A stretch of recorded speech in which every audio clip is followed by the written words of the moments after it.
à titre de rappel, je mérite juste de rappeler parce qu'aujourd'hui, il y a encore des nouveaux qui sont venus. La semaine dernière, on a parlé ici, on a donné la raison de ces cours bibliques en expliquant l'importance de la parole dans la vie d'un croyant, c'est-à-dire dans la vie d'un chrétien. On a démontré on a fait voir avec les Écritures que le manque de la science ou de la connaissance n'est bon pour personne. Selon Proverbe chapitre 19, le verset 2, on nous dit que le manque de la science là, il s'agit ici, c'est la connaissance de Dieu. On dit le manque de la science n'est bon pour personne. Pourquoi? Parce que dès Thessaloniciens chapitre 1, le verset 8, on nous dit que lorsque le Seigneur viendra pour condamner, juger les impurs, il ne va pas seulement juger ceux qui n'obéissent pas à la parole de Dieu, mais aussi ceux qui ne les connaissent pas. C'est-à-dire le Seigneur viendra aussi châtier, condamner les ignorants. Voilà pourquoi le manque de la connaissance ou le manque de la science n'est bon pour personne. Et en expliquant toujours l'importance de la parole de Dieu dans la vie d'un chrétien, on a touché aussi l'écriture des Proverbes chapitre 28, le verset 9, qui dit que lorsque quelqu'un détourne son oreille pour ne pas écouter la parole de Dieu, sa prière même est une abomination. D'autres versions disent que sa prière est à l'horaire à l'Éternel. Donc voilà l'importance de la parole. Pour les gens qui aiment toujours prier, mais sans connaître la parole de Dieu, la Bible dit que Proverbe 28, verset 9, que lorsque tu détournes ton oreille pour ne pas écouter la parole de Dieu, sache que ta prière ne sert à rien. Et puis on est allé plus loin encore dans Éphésiens chapitre 5, verset 22, le verset 25, verset 27 aussi, pour expliquer que le Seigneur, lorsqu'il t'aime, il sanctifie donc par sa parole. Donc, pourquoi la parole est importante? Parce que la parole nous sanctifie. Et la parole nous sanctifie. Jésus l'a dit dans Jean chapitre 15, le verset 3. Il a dit que vous êtes purs à cause de la parole que je vous ai annoncée. Vous voyez l'importance de la parole, dont la parole vraiment sanctifie. Et puis, enfin, on avait terminé avec l'écriture de Hébreux chapitre 12, le verset 14, où on nous dit que recherchez la paix avec tous et la sanctification sans laquelle personne ne verra le Seigneur. Et puis, on avait fait une petite étude biblique pour dire que la Bible dit recherchez la paix avec tous et la sanctification. On parle de deux choses. On parle de la paix avec tous et la sanctification. Mais la suite de cela, on dit que sans laquelle, singulier, on devait dire sans lesquels, pluriel, mais la Bible dit sans laquelle. Alors qu'on parle de deux choses, de la paix et la sanctification. Mais on dit sans laquelle personne ne verra le Seigneur. Et puis on a dit que quand on dit sans laquelle, ça dit qu'il s'agit de la dernière chose. C'est sans la sanctification que personne ne verra le Seigneur. Ce n'est pas sans la paix, non.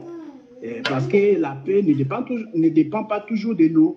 La Bible dit dans Romains chapitre 12, le verset 18, que autant que cela dépend de vous, s'il est possible, à la mesure du possible, soyez en paix avec tous. Vous voyez, autant que cela dépend de nous. Or, malheureusement, ça ne dépend pas toujours de nous. Par exemple, toi, tu vas aller demander pardon au frère X, mais le frère X, il refuse de te pardonner. Il dit non, non, non, moi, je te considère toujours comme étant mon ennemi. Qu'est-ce que tu peux faire? Tu ne peux rien faire. Cela ne dépend pas de toi. Mais toi, si tu fais du mal, demande pardon. Si on t'a fait du mal, pardonne aussi. Mais maintenant, si toi, tu veux demander pardon et que la personne ne te pardonne pas, là, tu ne peux rien faire. La personne elle-même a pris la résolution de te considérer comme étant son ennemi. Donc là, ça ne dépend pas de toi pour être en paix. Donc cela ne dépend pas de toi. Donc c'est pourquoi la Bible a bien dit dans Romains chapitre 12, verset 18, « Autant que cela dépend de vous, soyez en paix avec tout le monde. » Mais le Seigneur le savait qu'on ne peut pas être en paix avec tout le monde, malheureusement. Pourquoi? Parce que déjà à cause de la vérité. Quand toi, tu parles de l'évangile de la vérité, sache que ce n'est pas tout le monde qui aime la vérité. Donc, forcément, tu auras des ennemis. Et même, je vous ai dit que Jésus n'était pas en paix avec tout le monde, avec les pharisiens, les sadducéens, tout ça. Il n'était pas en paix. Lui, il était pour la paix. Lui, il était pour la paix, mais eux, ils n'aimaient pas la paix. Et ils n'aimaient pas l'évangile de la grâce que Jésus prêchait.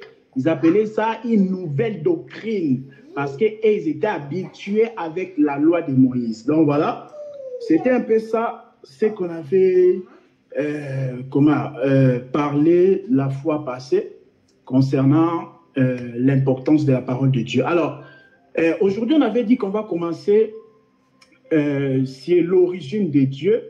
Et puis déjà, j'avais un peu posé la question, que veut dire Dieu? Il y a eu des bonnes réponses. Certains m'avaient dit que Dieu, c'est celui qu'on adore. D'autres m'ont dit, Dieu, c'est la femme de la parole. Voilà. Et aujourd'hui, je m'aimerais vous poser une autre question. Si on vous demande d'où vient Dieu, qu'est-ce que vous pouvez répondre? C'est une question. Oui, frère Owen. Je dirais que Dieu vient de l'éternité. Oui. Ouais. Donc Dieu, en fait, c'est la parole qui est rentrée dans le temps. Donc il vient de l'éternité, je dirais ça. Quoi. Mm-hmm. Quelqu'un d'autre? Oui. Il me semble que quand l'Écriture parle de Melchizedek, qu'il est dit il n'a ni commencement ni fin de vie, rendu semblable au Fils de Dieu. Donc voilà, Dieu, son origine, il n'a pas réellement de commencement, il est là depuis l'éternité. Très bien. Très bonne réponse. Quelqu'un d'autre? D'où vient Dieu? Bonjour à tous. Moi, je dirais que Dieu a toujours été, qu'il est et qu'il sera toujours. Oui. Et comme les frères disent que c'est en lien avec l'éternité. Oui, très bien. Très bien. Bon, toutes les réponses qui ont été données sont des très bonnes réponses. Alors, voilà, aujourd'hui, on va parler de l'origine de Dieu. Mais d'abord, on va comprendre qui est Dieu. On peut prendre Apocalypse chapitre 4. Apocalypse chapitre 4, le verset 11. Si quelqu'un peut nous aider avec la lecture. Oui, c'est Wani, tu as une question? Juste frère Roland, est-ce que je note aujourd'hui aussi, je fais un résumé aussi ou ça ira? Oui, si, fait quand même. Okay. Oui. D'accord. Apocalypse chapitre 4, le verset 11. Okay. Excusez-moi, attends, avant de lire, attends.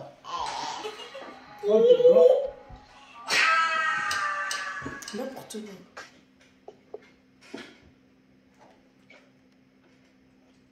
Je ne sais pas si le frère Owen il voudra lire. Je peux le faire.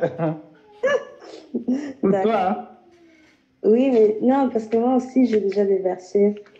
Ah, ok. Sinon, tu peux dire aussi, c'est pas grave. D'accord. Merci. Voilà, oui, c'est bon.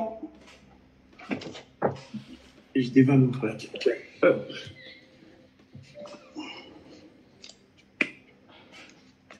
Apocalypse 4, verset 11. Ok, j'ai lu. Apocalypse chapitre 4, verset 11. Oui. Tu es digne, notre Seigneur et notre Dieu, de recevoir la gloire et l'honneur et la puissance. Car tu as créé toutes choses et c'est par ta volonté qu'elles existent et qu'elles ont été créées.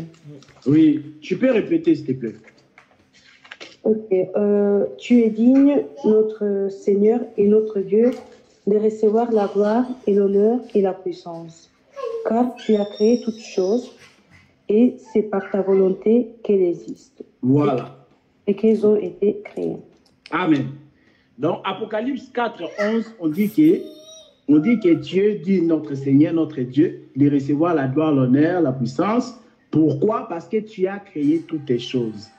Voilà. Donc, il faut comprendre ici que Dieu, c'est celui qu'on adore. Oui, lorsque vous lisiez aussi des Thessaloniciens, c'est vraiment très important de noter, de ne pas. C'est vrai que la sœur Annie fait un résumé, et puis chacun de vous, n'hésitez pas à noter les versets, tout ça, c'est vraiment des enseignements très, très importants. Voilà. Des Thessaloniciens, chapitre 2, le verset 4 on dit que là, c'est quand on parlait de l'antéchrist, on dit qu'il y a l'adversaire qui s'élève au-dessus des touches, qui s'élève au-dessus de Dieu ou de celui qu'on adore. On peut lire ça, 2 Thessaloniciens 2,4. C'est très important. Donc là, c'est d'abord la définition de Dieu, bibliquement parlant.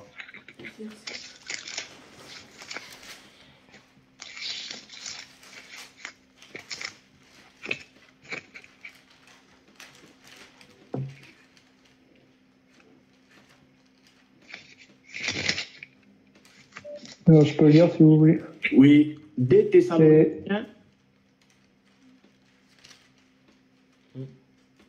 D'accord. Que personne ne vous trompe d'aucune manière. En effet, il faut que l'apostasie arrive d'abord et qu'apparaisse l'homme de péché, le fils de la perdition, l'adversaire qui s'élève contre tout ce qu'on appelle Dieu ou qu'on adore. Oui, l'adversaire, tu peux répéter ça, l'adversaire qui s'élève? L'adversaire qui s'élève contre tout ce qu'on appelle Dieu ou qu'on adore. Voilà. Donc Dieu, on dit ou qu'on adore. Donc Dieu, ça veut dire c'est lui qu'on adore. C'est ça la définition biblique. Et maintenant, dans Apocalypse, chapitre 4, le verset 11 qu'on a lu aussi, on dit que tu es digne de recevoir l'adoration, l'honneur, tout ça, parce que car tu y as créé. Donc Dieu, ça veut dire c'est lui qu'on adore.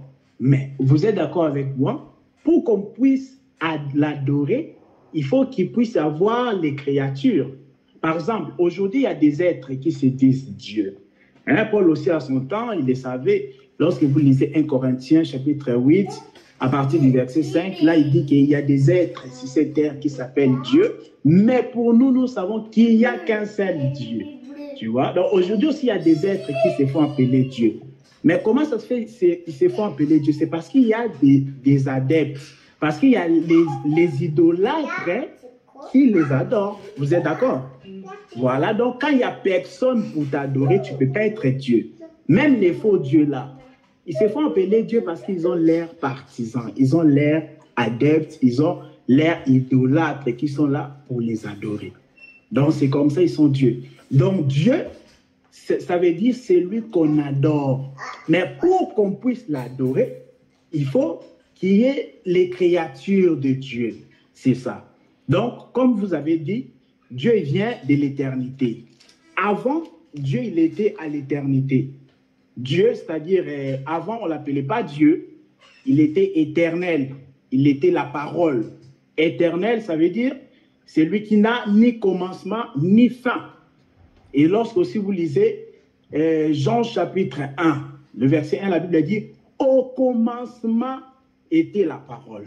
Vous voyez? Au commencement était la parole était avec Dieu, et la parole était Dieu. Donc il faut comprendre ici, dans la Bible, hein, vraiment soyez très attentifs, hein, ce sont des enseignements très très importants. Dans la Bible, le commencement c'est la même chose que l'éternité. On peut prendre une écriture, Proverbe chapitre 8.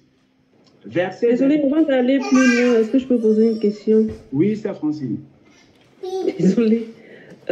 C'est vrai, tu as ressorti un peu ce que j'avais répondu la dernière fois. Il faut qu'il y ait une création, que Dieu ait créé pour qu'il soit appelé, avec une adoration pour qu'il soit appelé Dieu. Mais il y a 2 versets qui me viennent dans la tête. Je ne connais pas où ça se trouve, mais le Seigneur répond, je crois aux pharisiens, n'êtes-vous pas, dans votre loi, n'êtes-vous pas appelé Dieu? Et il y a aussi dans les Psaumes aussi un autre verset aussi qui dit que vous êtes comme les dieux, mais vous mourrez comme les hommes. Je ne sais pas si tu vois. Ah oui, je vois ça, les versets des psaumes là. Mais là, quand tu lis même les dieux là, ce n'est pas les vrais dieux, tu vois. C'est comme des petits dieux, tu vois, non? Donc, c'est... Oui, c'est comme... C'est parce que même la Bible a dit aussi, quand tu lis 1 Jean chapitre 4, verset 17, la Bible a dit, tel il est, tel nous sommes, tu vois, non? Mais ça ne veut pas dire comme tel il est, tel nous sommes. Ça ne veut pas dire nous, on est égal à lui. Non, ce n'est pas ça. Non, pas sûrement. C'est juste parce que la définition de Dieu, en fait, elle est très grande. Comme vous avez déjà pris 2 versets, et on a vu dans Thessaloniciens, dans l'Apocalypse, en fait. En fait, je t'explique. Quand Dieu nous dit que vous êtes des dieux, parce que c'est Dieu lui-même qui nous a dit ça, tu vois. Quand il dit que nous sommes des dieux, des petits dieux, c'est parce qu'il y a sa partie, sa partie à nous, tu vois. Par exemple, nous avons l'esprit de Dieu, hein. L'esprit de Dieu dans l'homme, quand Dieu l'a dit que créons l'homme à notre image. L'image de Dieu dans l'homme, c'est son esprit. Tu vois, ma sœur? Donc, l'homme possède l'esprit en lui. Donc, c'est cet esprit-là aussi fait que l'homme soit éternel. Attention, l'homme est éternel. Attention ici, je ne parle pas de sa chair. Mais l'esprit de l'homme est éternel. Mais ça dépend. Maintenant, lorsque quelqu'un meurt, tu vois, il va toujours dans l'éternité. C'est-à-dire que soit loin de Dieu, c'est-à-dire il finira l'enfer, soit auprès de Dieu. Tu vois, mais l'homme est éternel. L'homme ne finit pas comme ça. Comme un animal, quand il meurt, c'est fini pour lui. Il n'y a pas d'enfer, ni de ciel pour lui. Mais l'homme est différent. Tu vois, quand je disais que vous êtes des petits dieux, c'est-à-dire qu'il y a vraiment l'entité de Dieu en nous aussi. Ça va? Merci, frère. Voilà. Ça revient aussi au fait qu'on est le corps de Christ. Donc, en fait, c'est Dieu qui adore Dieu, quoi. Voilà. La Bible nous appelle le corps de Christ. Tu vois, Christ est la tête. Et nous sommes son corps. Très important. Oui, mon frère. Mais pour faire la différence, on nous dit qu'en Jésus, par exemple, habita toute la plénitude de la divinité. Voilà, on arrivera dans ça. Voilà, vraiment, il y a vraiment une différence aussi, tu vois. Donc voilà, je poursuis. Je ne sais pas si on va finir à quelle heure. Que le Seigneur nous fasse grâce, parce que je viens à peine de commencer en tout cas. Voilà. Donc, je disais que, voilà, on devait lire Proverbe chapitre 8, le verset 22 à 23.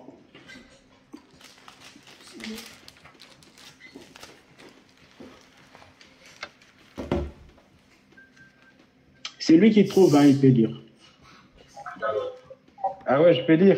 Oui, Proverbe 8, 22 à 23. L'Éternel m'a acquise au commencement de ses voies, avant ses œuvres les plus anciennes. J'ai été établi depuis l'éternité, dès les commencements, avant l'origine de la terre. Voilà. On peut s'arrêter là. Oui. Donc là, c'est Proverbe chapitre 8, nous avions lu le verset 22 à 23. Mais lorsque vous commencez par exemple au verset 1er des Proverbes 8, là vous comprenez que c'est la sagesse qui est en train de s'exprimer. Chapitre 8 là des Proverbes, c'est vraiment la sagesse qui est en train de s'exprimer. Maintenant au verset 22, il dit que l'Éternel m'a possédé dès le commencement, avant ses œuvres les plus anciennes. La sagesse dit, j'ai été établi depuis l'éternité. Virgule, dès le commencement. Voilà. Donc, cette écriture nous montre que l'éternité, c'est le commencement. C'est la même chose. Dans la Bible, lorsque vous voyez les temps anciens, l'éternité, dès les commencements sont les synonymes. C'est toujours la même chose. Donc, c'est juste pour vous montrer que dans la Bible, le commencement, c'est ça aussi l'éternité. Donc, lorsque vous lisez dans Jean chapitre 1, le verset 1, au commencement était la parole. C'est-à-dire qu'à l'éternité, il y avait d'abord la parole. Vous voyez? Donc, cette parole-là qui était à l'éternité ou au commencement, c'était lui-même l'Éternel. Et comme je vous ai dit, l'Éternel n'a ni de commencement ni de fin. Donc, c'est lui qui était dans l'éternité dès le commencement. Mais il s'est fait qu'il avait besoin qu'on puisse l'adorer. Mais il n'y avait pas les créatures. Il n'y avait pas les gens pour l'adorer. Il n'y avait même pas les anges. Parce que là, la Bible dit, donc, la sagesse là, donc, vous allez comprendre plus tard, c'était quoi. Donc, l'Éternel était au commencement, mais il n'y avait encore aucune personne qui pouvait l'adorer. Alors, il va se faire, on prend Psaume chapitre 104, Psaume chapitre 104, à partir du premier verset au verset 2. Donc là, on est en train de comprendre l'origine de Dieu. Psaume chapitre 104, à partir du premier verset. On peut lire. Je pourrais lire? Oui, Psaume chapitre 104, à partir du premier verset. Ok, 104. Premier verset, il dit mon âme bénit l'Éternel. Éternel, mon Dieu, tu es infiniment grand. Tu es revêtu d'éclat et de magnificence. Oui. Il s'enveloppe des lumières comme des manteaux. Voilà, on peut s'arrêter là. Vous voyez? Donc là, le psalmiste commence à dire l'Éternel, ensuite il dit Dieu. Il dit d'abord l'Éternel, ensuite il dit Dieu. Voilà, donc c'est ça. Pour ceux qui viennent de rentrer là, on est en train de parler sur l'origine de Dieu. Et on explique qu'au commencement, il n'était pas encore Dieu. Pourquoi? Parce que Dieu, ça veut dire c'est lui qu'on adore. Apocalypse chapitre 4, le verset 11, on explique qu'on l'adore parce qu'il a créé toutes les choses. Donc, or, au commencement, lorsqu'il était éternel, qui était la parole de l'éternité, on ne pouvait pas l'adorer. Pourquoi? Parce qu'il n'y avait pas encore les créatures. Il n'avait encore rien créé. Et maintenant, dans le psaume, le psalmiste dit, il appelle d'abord l'Éternel. Il dit qu'il s'enveloppe de lumière comme un manteau. Suivez attentivement. Donc, l'Éternel s'enveloppe de lumière comme un manteau. Parce que la Bible, il ne faut pas le lire comme n'importe quel livre. Attention. Voilà. La Bible est... Des fois, les choses du commencement, on l'explique plus tard dans Psaume, dans Ézéchiel. Vraiment, quand vous lisez la Bible, il faut faire très attention. Quand vous prenez Genèse chapitre 1, là, on explique la création visible. Mais attention, il n'y a pas que la création visible de Dieu. Il y a aussi la création invisible de Dieu. Parce que lorsque vous prenez Colossiens chapitre 1, le verset 16, on dit que les choses invisibles et les choses visibles ont été créées par Dieu. Donc, c'est très important. Donc, Psaume chapitre 104 nous parle aussi toujours de la création. Et là, on dit que l'Éternel, la Bible dit qu'il s'est enveloppé des lumières comme un manteau. Comme toi, tu portes les manteaux là. Et là, on dit maintenant l'Éternel s'est enveloppé des lumières comme un manteau. La question ici, pourquoi il devait s'envelopper de la lumière? Pourquoi? On prend Luc chapitre 8. Luc chapitre 8, le verset 16.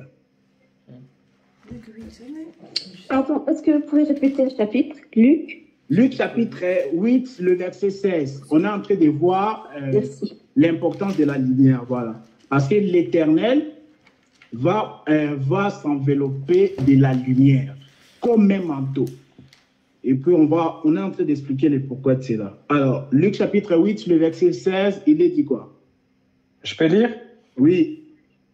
Alors, Luc 8, verset 16.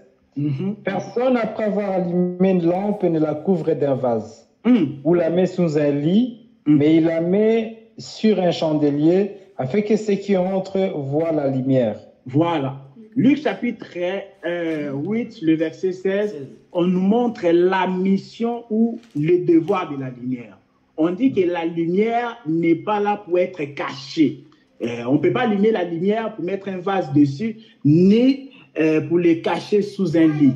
On dit, mais c'est pour être mis sur les chandeliers afin que tous ceux qui entrent dans la maison puissent voir la lumière.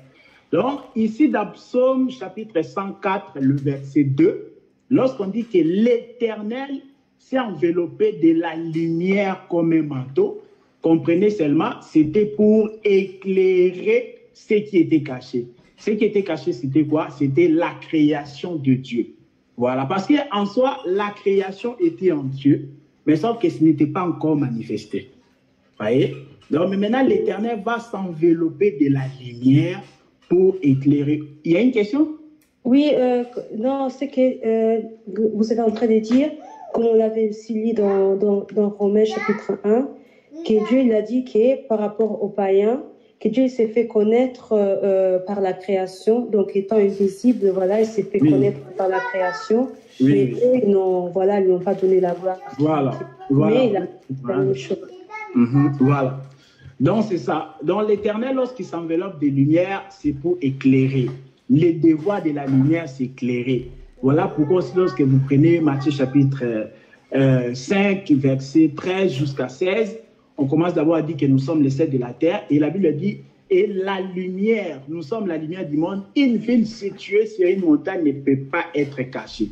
Donc, le devoir de la lumière, c'est d'éclairer. Nous aussi, partout, nous devons aussi éclairer les gens que nous fréquentons partout où nous sommes. Nous devons aussi éclairer si réellement nous sommes la lumière.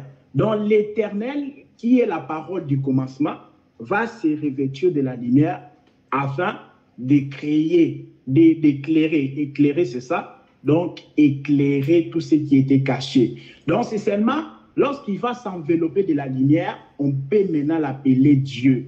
Donc, lui qui était l'Éternel, la parole du commencement, il n'était pas encore Dieu, parce que Dieu, ça veut dire, c'est lui qu'on adore parce qu'il a créé. Or, au commencement, il n'avait encore rien créé. C'est seulement lorsqu'il s'est enveloppé de la lumière comme un manteau, c'est en ce moment-là, il est devenu Dieu. Et il a commencé à créer la création invisible. Il y a une question? Oui, c'est parce que ça me faisait penser à la lumière qui est mise sur son support, à l'œuvre de la croix, lorsque Christ dit « Il faut que le Fils de l'homme soit élevé, et quand j'aurai été élevé, j'amènerai tout homme à moi. » Oui. Et par l'œuvre de la croix que la femme est manifestée, donc que la création peut l'adorer. Oui, voilà. On va y arriver aussi sur Jésus. On va arriver petit à petit. Donc voilà, vous avez compris. Donc lui qui était éternel, la parole du commencement, il va donc s'envelopper de la lumière. Donc vous avez compris que c'est donc la lumière là qui va créer toutes les choses. Et la lumière là, Proverbe maintenant chapitre 8, le verset 22, on appelle ça aussi la sagesse. C'est la même chose. Parce que la sagesse, ça dit que donc, il a été établi avant toutes les choses, avant que Dieu puisse commencer à créer. Donc, Dieu a d'abord établi la sagesse. Donc, la lumière là, c'est lui la sagesse, c'est lui Dieu. Et aussi, prenons Ecclésiaste. Ecclésiaste chapitre 8, le verset 1 nous dit quoi? Voilà, je donne beaucoup des écritures afin que cela soit clair. Ecclésiaste chapitre 8, le verset 1.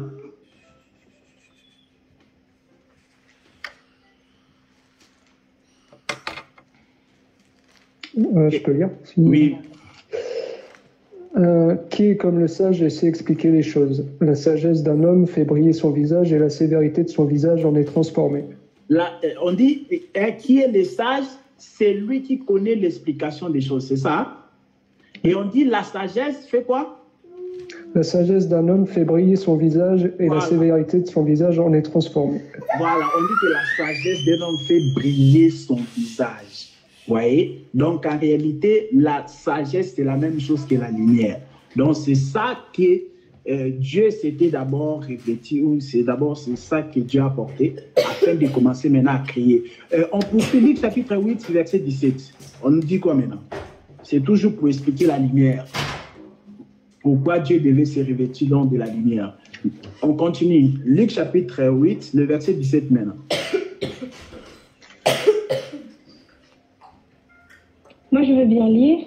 Oui. La parole de Dieu dit au verset 17, « Car il n'est rien de caché qui ne doive être découvert, rien de secret qui ne doive être connu et mis à jour. » Voilà. On dit, il n'y a rien de caché qui ne doit être découvert. Vous voyez? Donc, quand la Bible dit ça, ce n'est pas dans certaines églises, vous allez aller, ils vont commencer à vous prêcher. Les démons de votre famille sont cachés, alors ils doivent être mis à jour, ils doivent être connus. Non, ce n'est pas ça que Dieu explique. Déjà, les versets précédents, on explique par rapport à la lumière. On dit la lumière doit éclairer, tout ça, tout ça. Ce n'est pas, lorsqu'on allume la lumière, ce n'est pas pour l'étouffer, mais c'est pour éclairer. Et maintenant, les versets suivants, Luc chapitre 8, verset 17, on dit, rien de ce qui est caché, ne restera seulement comme ça, non, mais plutôt ça doit voir les jours. Donc là, encore une fois, on parlait de la création de Dieu. La création de Dieu était cachée, mais pour que cela maintenant soit visible, Dieu devait se revêtir de la lumière afin d'éclairer cela. On continue, Luc chapitre 8, maintenant on va lire le verset 8. Luc chapitre 15, le verset 8, là il s'agit de la parabole des drachmes. Toujours pour voir l'importance de la lumière.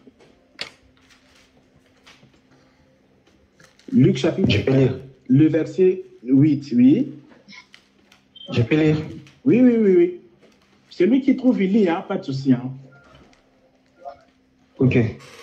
Pour quelle femme, si elle a des crabes et qu'elle en perd une, une lampe, elle balaye la maison et ne cherche avec soin jusqu'à ce qu'elle la retrouve.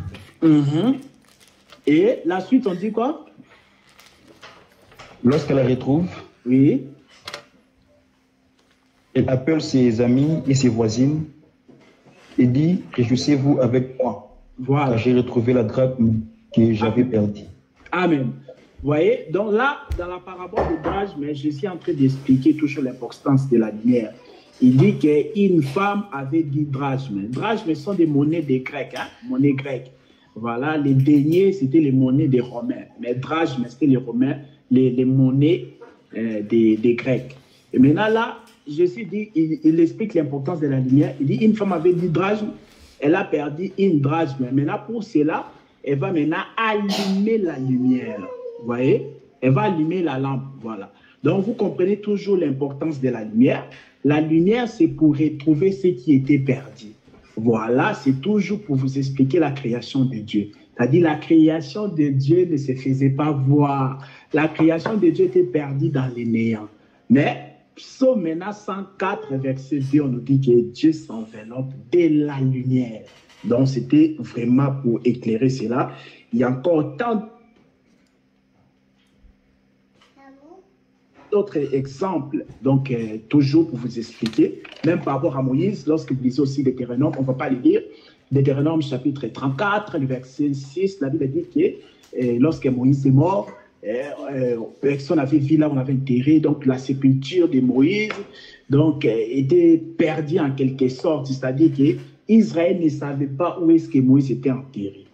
Mais vous allez remarquer maintenant dans Matthieu chapitre 17, le verset 2, lors de la scène de la montagne de la transfiguration, la Bible dit que Jésus, ses vêtements resplendaient. La Bible dit et ses vêtements étaient blancs comme la lumière. Donc, et qu'est-ce qui s'est passé lorsque les vêtements de Jésus étaient devenus blancs? La Bible dit qu'Élie et Moïse sont apparus. Donc, c'est la lumière qui fait sortir ce qui était caché. Donc, c'est ça, c'était juste pour vous montrer l'importance de la lumière, pourquoi Dieu devait donc se revêtir de la lumière. Donc, c'était pour cela. Il y a une question? Ah, ok, je pensais qu'il y avait une question. Voilà. Donc, c'était... voilà, on va arrêter dans 10 minutes là. Donc, l'origine de Dieu, Dieu, c'est celui qu'on adore. Hein, c'est celui qu'on adore parce qu'il l'a créé. Mais avant, d'abord, il n'avait encore rien créé. Il était la parole du commencement. Il était donc l'Éternel. C'est seulement lorsqu'il s'est revêtu, lorsqu'il s'est enveloppé de la lumière, c'est en ce moment-là on pouvait l'appeler Dieu. Pourquoi? Parce que c'est en ce moment-là qu'il a commencé à créer. Donc, c'est ça, c'est très important à les comprendre. Et lorsque Dieu prend un corps, c'est pour créer. C'est très important. Et nous les voyons aussi avec Jésus. On peut lire Jean chapitre 1, le verset 17. Jean chapitre 1, le verset 14, pardon. Le verset 14. Je peux lire. Oui. Et la parole a été faite chair et elle a habité parmi nous. Plein de grâce et de vérité, et nous avons contemplé sa gloire, une gloire comme la gloire du Fils unique venu du Père. Amen. Voilà. Lorsque vous commencez au verset premier d'abord, de Jean chapitre 1, on vous dit que au commencement était la parole. Voilà, la parole là en réalité. Donc, on l'appelle d'abord parole, mais la parole là était Dieu. Maintenant, cette parole là du commencement de l'éternité, qu'on appelle aussi l'éternel, est devenue Dieu lorsqu'il a commencé à créer. Mais maintenant, il a commencé d'abord à créer dans l'éternité. Très important, parce que je vous ai dit que Dieu a créé les choses invisibles et les choses visibles par rapport à Colossiens chapitre 1, le verset 16. Et maintenant, dans le verset 14 de Jean chapitre 1, on nous dit que cette parole s'est faite chair. Vous voyez? Et là, on nous parlait donc de Jésus-Christ. Donc, Jésus-Christ, c'est lui le véritable Dieu. C'est très important de comprendre parce qu'aujourd'hui, les gens s'embrouillent pour rien. Jésus-Christ, c'est lui le véritable Dieu. En dehors de Jésus-Christ, il n'y a pas un autre Dieu. Il n'y a pas un autre Dieu. Donc, la Bible dit que la parole s'est faite chair. Avant de comprendre le verset 14, il faut d'abord comprendre le verset 1er. On dit cette parole-là était Dieu. Mais maintenant, c'est seulement plus tard, cette parole-là s'est faite chair. Maintenant, si je vous pose la question aujourd'hui, pourquoi Dieu s'était fait chair? Vous pouvez me répondre quoi? Pourquoi Dieu devait se revêtir maintenant de la chair humaine? Pourquoi? En fait, pour nous sauver. Oui, c'est une Parce qu'en réalité, comme on l'a lu dans Romains, en fait, il y a un homme, en fait, c'est par un homme qui, voilà, il y a eu le péché, la mort. Et en fait, Dieu devait se faire chair pour que nous puissions, en fait, bénéficier de cette grâce, c'est-à-dire d'être sauvés. Très bien. Mais s'il était, en fait, Dieu étant qu'esprit, en fait, il n'allait pas, en fait, voilà, accomplir, voilà, sa parole. Donc, sa promesse. Très bien. Oui, frère Owen. Ben moi, je dirais que aussi, bon, c'est pour appuyer, en fait, le véritable Dieu, pour vivre parmi les hommes, il est obligé de prendre la chair. On va voir, par exemple, que quand Dieu, il est venu pour parler avec Moïse, il s'est vêtu de la nuée comme habit. Donc, en fait, il est obligé de prendre un habit pour savoir venir parmi nous. Ok, mais le but maintenant, pourquoi? C'est quoi le but? C'était quoi l'objectif de venir vivre avec les humains, tu vois? C'est vraiment ça qui est... C'est vraiment pour nous montrer la marche. Pour nous montrer la marche. Oui. Pour pouvoir avoir compassion aussi, parce que lui, en tant qu'esprit, il ne connaît pas les douleurs. Donc, il faut qu'il connaisse la douleur que nous, on subit en tant que création. Pour avoir compassion et nous faire grâce. Ok. Ok, je ne sais pas s'il y a une autre. Bon, parce qu'en fait, lui, on connaît ça, la parole, parce qu'avant, oui, c'est vrai, il y avait les prophètes, voilà, qui parlaient pour Dieu, mais cette fois-ci, il s'est dit que non, je dois faire pour accomplir, en fait, ce qui est dans l'ombre. Mais lui-même, étant Dieu lui-même, c'est lui-même qui accomplit la parole. Ok, très bien. Oui, frère Owen. Oui, je dirais aussi, par exemple, comme la loi n'a pas si ramené la perfection, eh ben, il devait venir en fait lui-même pour accomplir la parole. Parce que par exemple, dans Hébreu, il va dire que tu as voulu ni sacrifice ni holocauste et tu m'as formé un corps. Donc en réalité, il devait prendre ce corps-là pour venir dans le rouleau ou dans la vraie vie pour nous sauver, je dirais. Très bien. Oui, il y a une réponse, mais si. Non, en fait, c'est moi, en fait, c'est les frères et l'autre. En fait, Dieu s'est fait chair pour ressembler à l'être humain. Donc, c'est fait, il devait... Mais pourquoi pourquoi ressembler à l'être humain? Pourquoi ressembler à l'être humain? En fait, c'est par la faiblesse. En fait, j'avais une idée, mais bon, tellement le frère... Ah, ok.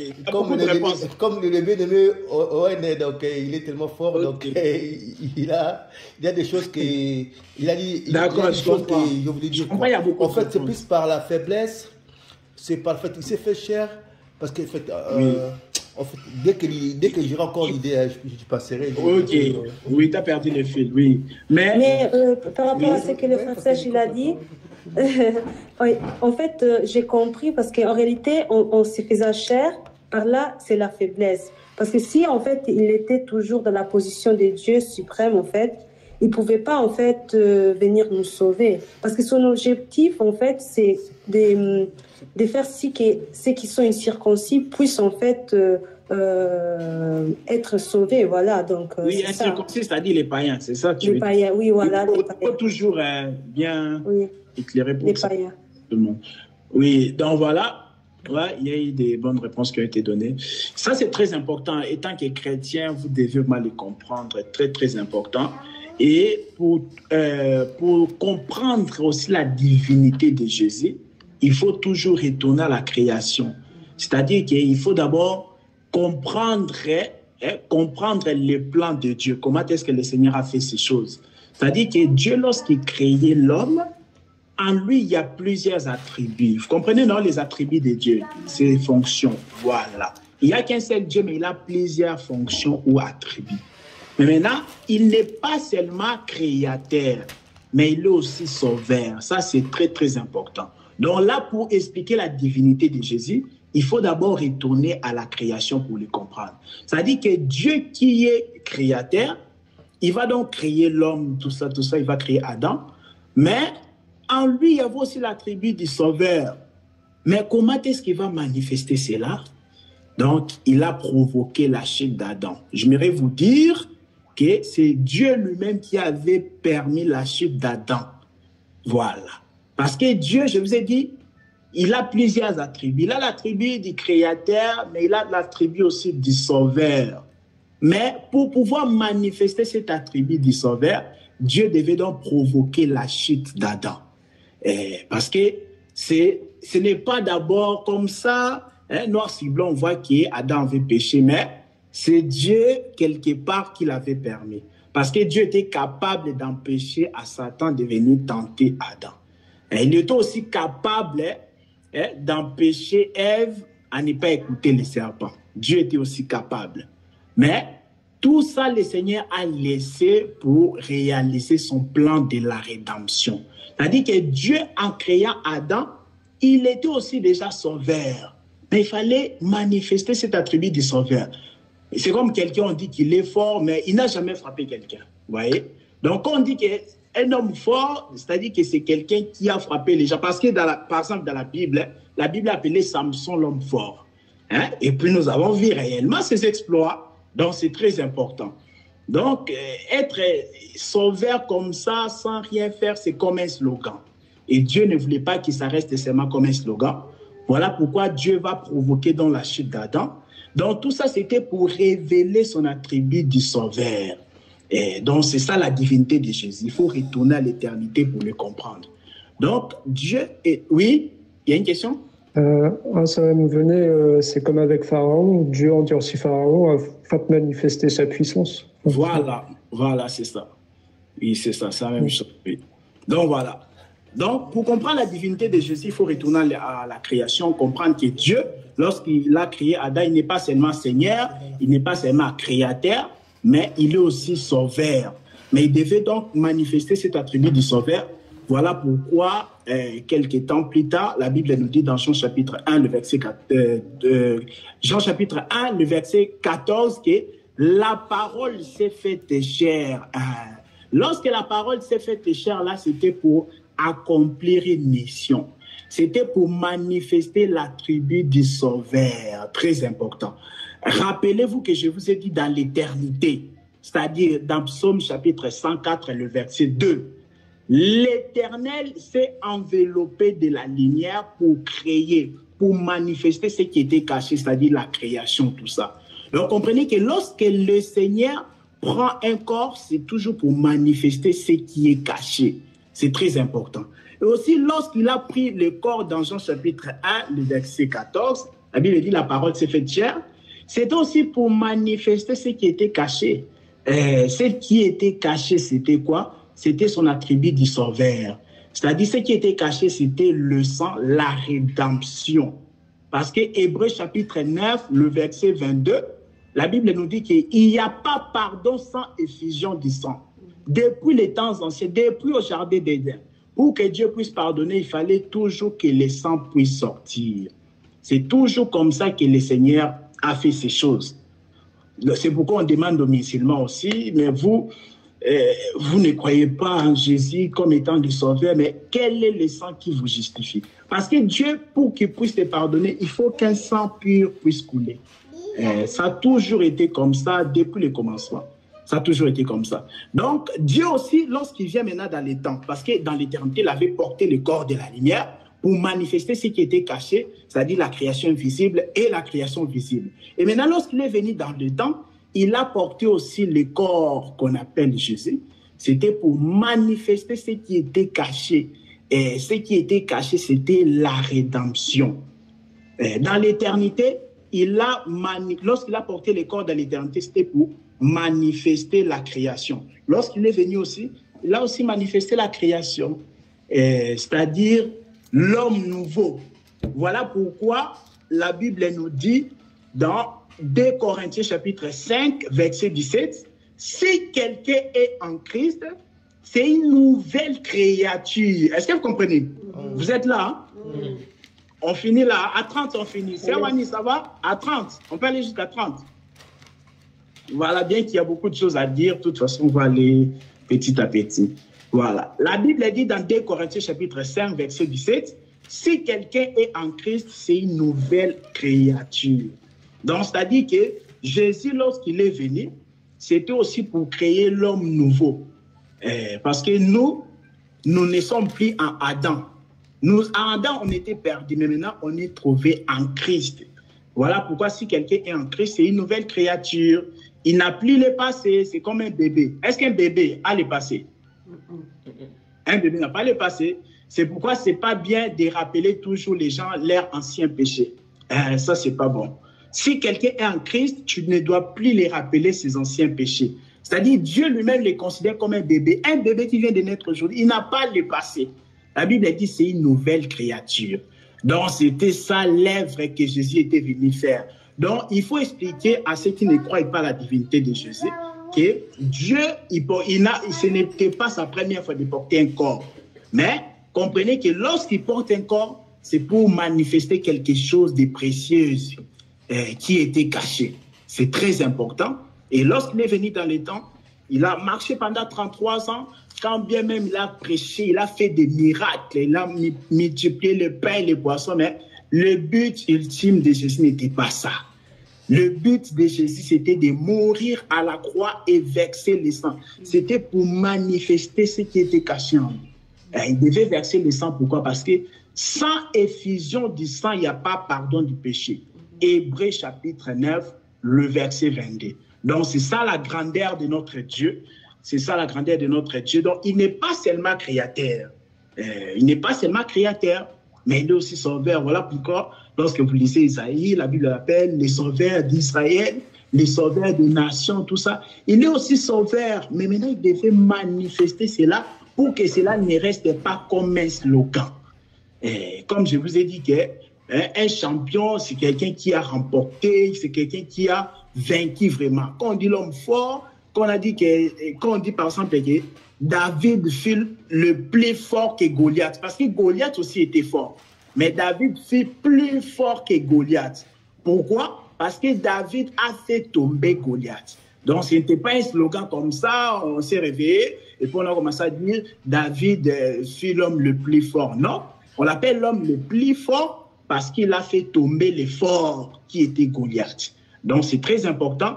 Dieu aussi ne voulait pas que son attribut du sauveur reste seulement comme un slogan. Voilà pourquoi donc il va porter un corps pour le manifester. Donc c'est ça. Et lorsqu'il a porté le corps, il a manifesté qu'il était sauveur et il a manifesté donc la rédemption. Est-ce qu'à ce niveau il y a des questions? C'est clair, hein? Voilà, donc c'est toujours ça. Si vous voulez expliquer la divinité de Jésus, il faut toujours l'expliquer d'abord, bien, rentrer toujours au commencement pour expliquer cela. Oui, c'est Wani. Donc, il est venu sauver tous les hommes. Ça veut dire que n'importe quel être humain sur la terre, comme le Seigneur Jésus est venu sauver, est déclaré sauvé. Tous les hommes. Où il y a un critère, il y a des critères. Non, si Dieu te déclare que tu es sauvé, tu es sauvé. Mais je ne sais pas si j'ai bien compris ta question. En fait, ma question, c'est est-ce que ce salut, parce que c'est écrit pour tous les hommes, ça veut dire que tout être humain est sauvé par Jésus. Tous les êtres humains. C'est sur la prédestination, en fait. Oui. Là, on entre un peu encore des précisions, mais avec le temps, on arrivera, tu vois. Mais c'est vraiment Dieu, selon son plan de la rédemption, il a déjà décidé telle personne seront sauvées, tu vois. Mais aujourd'hui encore, ils peuvent être dans le monde. Ils ne sont pas avec nous, mais peut-être dans 2 ans, si l'enlèvement n'a pas encore eu lieu, dans 5 ans, il va nous rejoindre cette personne, tu vois. Oui, frère Owen. Mais ta question, elle est beaucoup plus profonde, sœur Wani. Oui, frère Owen. Moi, je peux aussi ajouter pour la sœur Wani, qui est en fait, par exemple, dans Jean 3,16, il dit que Dieu a tant aimé le monde qu'il a donné son Fils unique pour que quiconque croit en lui. Donc, en fait, ça ne va pas rester tous les hommes, mais c'est ceux qui croient. C'est ceux qui croient qu'il est mort pour lui, quoi, pour eux. Oui, bon, pour faire simple, c'est ceci. En fait, il faut comprendre ceci, que quand tu es bien aimé de Dieu, Dieu va te sauver. Et cela ne demande pas tes efforts. Cela ne demande pas tes efforts, comme Abraham était aussi bien aimé de Dieu. C'est-à-dire, c'est ça même la grâce au moyen de la foi. Le salut par la grâce, c'est que que tu sois bien-aimé de Dieu. C'est la même chose au temps de Noé. La Bible dit qu'il y avait les géants sur la surface de la terre. Les géants, là, ils étaient trop méchants. Et Dieu, maintenant, voulait exterminer cette race-là. Mais la Bible dit quoi? Noé trouva grâce aux yeux de l'Éternel. C'était pour la première fois que le mot grâce fut cité dans la Bible. Quand la Bible dit que Noé trouva grâce aux yeux de l'Éternel. Noé a trouvé grâce aux yeux. Mais qu'est-ce que Noé avait fait à Dieu? Il avait donné des offrandes. Non, il n'avait rien donné. C'était la grâce de Dieu. C'est-à-dire, la grâce de Dieu l'avait localisé.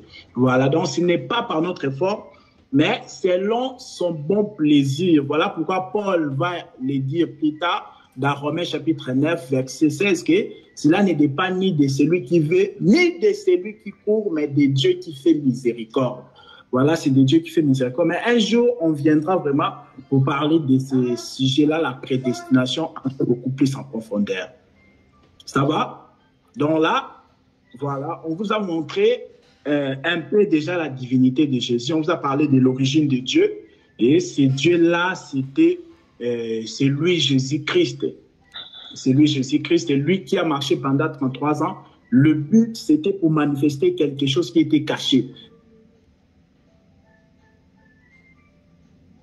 Des lumières comme un manteau, pour manifester la création invisible et visible. Et même aussi, lorsqu'il a pris la chair, c'était pour manifester la rédemption. Ouais, parce que par les sacrifices des animaux, on ne pouvait pas être sauvé. La loi n'était pas donnée pour qu'on soit sauvé. On va le voir dans Galates aussi, il le dit. Galates, il dit que la loi était un pédagogue. Galates chapitre 3, le verset 24, je pense. La Bible dit que la loi était un pédagogue pour nous conduire à Christ. Voilà, donc lorsque Dieu a donné la loi, ce n'était pas pour nous sauver parce qu'il savait que lui-même, il va venir pour nous sauver. Donc, c'est très important de comprendre. On va terminer avec l'écriture de Michée. Michée chapitre 5, le verset 2. N'hésitez pas, s'il y a des questions, ce sont des enseignements un peu profonds, mais je pense que c'est quand même clair. Michée chapitre 5, le verset 2, on dit quoi? Il est dit quoi?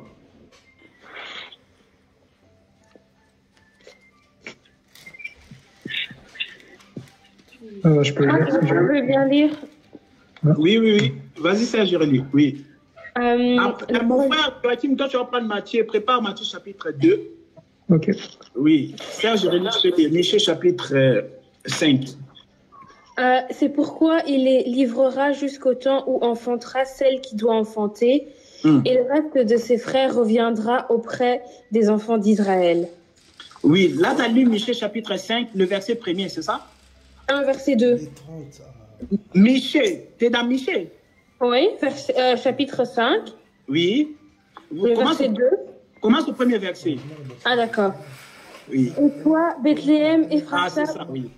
Petite entre les milliers de Juda, de toi sortira pour moi celui qui dominera sur Israël et dont l'origine remonte aux temps anciens, au jour de l'éternité.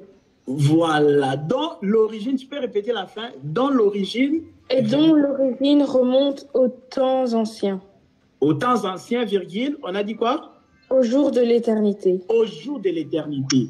Donc, la prophétie de Michée, c'était par rapport à Jésus. Vous allez le voir là, dans Matthieu chapitre 2. Donc, on avait déjà prophétisé que Jésus devait naître à Bethléem, mais déjà, le prophète Michée avait prophétisé que celui-là, son origine remonte aux temps anciens, virgule, au jour de l'éternité. C'est pourquoi je vous ai dit au départ que lorsque vous lisez dans la Bible, vous voyez le commencement ou les temps anciens ou l'éternité, c'est toujours la même chose. Oui, c'est Awani. C'était une erreur? Ah, ok. Oui, mon frère, tu peux lire maintenant. On va voir cette écriture maintenant, l'accomplissement de Michée chapitre 5, le verset 1. N'oubliez pas, il est déjà de 19h31. Hein. Oui, c'est la dernière écriture, mon frère. La dernière écriture, et puis on va conclure par là. Alors, Matthieu chapitre 2, verset 1. Oui, Matthieu chapitre 2, le verset... Oui, tu peux lire. Jésus naquit à Bethléem en Judée, à l'époque du roi Hérode. Or, des mages venus d'Orient arrivèrent à Jérusalem et dirent « Où est le roi des Juifs qui vient de naître ?» En effet, nous avons vu son étoile en Orient et nous sommes venus pour l'adorer. Quand le roi Hérode apprit cela, il fut troublé et tout Jérusalem avec lui. Il rassembla tous les chefs des prêtres et spécialistes de la loi. Oui, excuse-moi mon frère. Voilà, Hérode fut troublé avec Jérusalem, que le roi est déjà né. Maintenant, on a dit quoi? Il rassembla les principaux sacrificateurs. Tu es au verset combien? 4? 4. Oui. Il rassembla tous les chefs des prêtres et spécialistes de la loi, que comptait le peuple. Oui. Il leur demanda où le Messie devait naître. Ils lui dirent à Bethléem en Judée, car voici ce qui a été écrit par le prophète. Et toi, Bethléem, en terre de Juda, tu n'es certes pas la plus petite parmi les principales villes de Juda, car de toi sortira un chef qui prendra soin d'Israël, mon peuple. Voilà. On va terminer par cette écriture, mais je voudrais juste que vous compreniez ceci. Dans Michée chapitre 5, le verset 1, on avait prophétisé sur la naissance de Jésus devait naître à Bethléem, mais on avait dit quoi? Celui-là, son origine remonte aux temps anciens, au jour de l'éternité. Mais au temps d'Hérode, maintenant dans Matthieu chapitre 2, lorsque Hérode a appris la naissance de Jésus, tout ça, il était en panique avec Jérusalem. Mais maintenant, qu'est-ce qui s'est passé? Il a rassemblé les principaux sacrificateurs, les sacrificateurs qui connaissaient les écritures des prophètes, tout ça. Il a dit, mais d'après les écritures des prophètes, qu'est-ce qu'ils avaient dit? Où est-ce qu'ils devaient naître? Et tout ça, maintenant, les principaux sacrificateurs vont répondre, oui, Michel avait dit qu'il devait naître à Bethléem, tout ça. Mais vous allez remarquer une chose, les principaux sacrificateurs, ils ont répété Michée chapitre 5, mais ils n'ont pas répété jusqu'à la fin. Tu peux lire le verset 6, mon frère. Ils ont dit quoi? Le verset 6 de Matthieu chapitre 2. Verset 6. Et toi, Bethléem, terre de Juda, tu n'es certes pas la plus petite parmi les principales villes de Juda, car de toi sortira un chef qui prendra soin d'Israël, mon peuple. Voilà, ils se sont arrêtés là. Alors que dans Michée chapitre 5, verset 1, on avait dit, ce n'était pas terminé comme ça, on avait dit, celui-là, son origine, on avait parlé de l'origine de Jésus. Et on a dit son origine remonte aux temps anciens, au jour de l'éternité. Mais les principaux sacrificateurs devant le roi Hérode, ils n'ont pas lu cette portion de l'écriture. Et pourquoi? Voilà pourquoi la semaine prochaine, on va l'aborder. Pourquoi c'est là? Pourquoi ils n'ont pas lu toute l'écriture de Michée chapitre 5, le verset 1? Il y avait un pourquoi, parce qu'ils n'ont pas parlé de son origine. Les principaux sacrificateurs devant Hérode, ils n'ont pas lu en entièreté l'écriture de Michée chapitre 5. Donc, on va commencer par là la semaine prochaine. Ça va? Alors, là, on est déjà 19h35. Je ne sais pas s'il y a des questions, sinon on va prier. Oui, ça va? Il n'y a pas de questions? Ok, on va prier. Tendre Père, nous te sommes infiniment reconnaissants. Merci pour ce temps que nous venons de passer ensemble avec toi. Parce que tu as dit que nul n'enseignera son concitoyen, mais tous seront enseignés de toi. Merci Seigneur Dieu de gloire de nous avoir communiqué ces enseignements afin que nous soyons affermis, Seigneur Dieu de gloire, afin que nous ne soyons pas, Seigneur, ballottés à tout vent de doctrine, Seigneur, mais afin que nous puissions devenir à la stature parfaite de Christ. Nous te sommes infiniment reconnaissants, Seigneur. Je prie pour la vie de chacun de mes frères et chacune de mes sœurs. Oui, Seigneur, que ta main de grâce soit sur tout un chacun de nous. Garde-nous dans ton amour, garde-nous dans ta fidélité. Reçois la gloire, l'honneur et la louange pour les siècles des siècles. Amen. Amen. Amen. Nazakomata ngai, nazakomata ngai, nga nazakomata.